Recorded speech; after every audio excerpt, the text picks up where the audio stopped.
can't spell February right on the first try.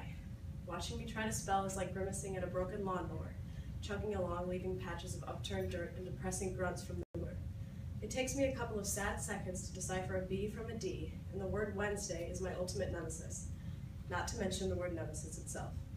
Growing up in St. Louis County, surrounded by children who are constantly excelling, I wasn't feeling too hot when I began to notice that I couldn't keep up.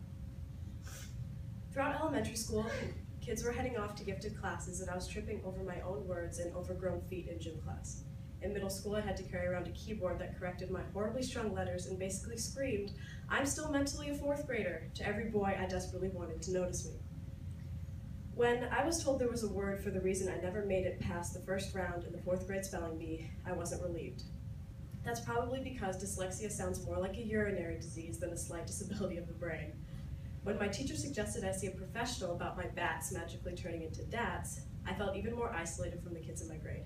After being cast as mouse number 3 in the school musical, which is exactly as important as it sounds, my self-confidence was at an all-time low, and a therapy session with a learning disability expert did nothing to improve it.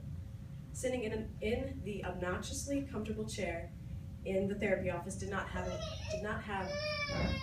a calming effect. The pastel watercolors, clear jar of Laffy Taffy, and soothing sand walls did nothing to relieve my nervous twitches. A tall woman came in with a dark ponytail, thick glasses, and a parental smile that made me want to sink into the cushy chair that was already trying to swallow me. We did flashcards, so many flashcards, over and over. Dog, God, cat, goat, boat, rat, bag, until they all morphed into one giant dog, God, cat, goat, boat, rat, bag, romping in my head, pressing on my temples. "All right, baby, that's all," she said with forced enthusiasm.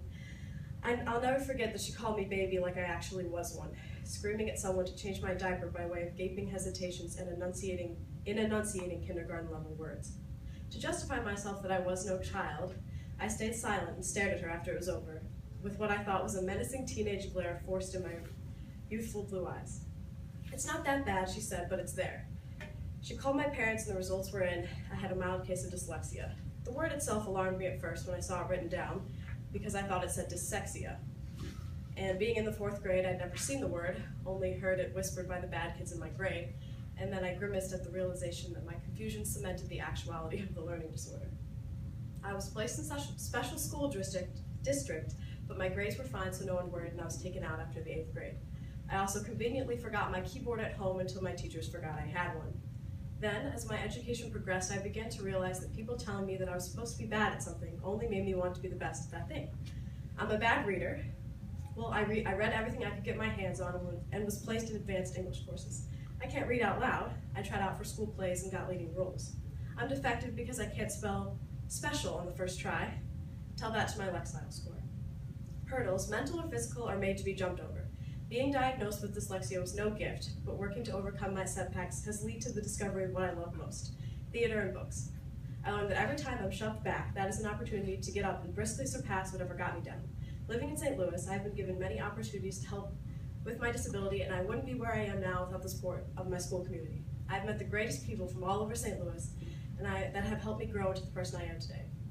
It has been such a positive place for me to grow up and learn to accept my disability and overcome my setbacks. I am not defined by my weaknesses, though I would prefer not to have to spell them.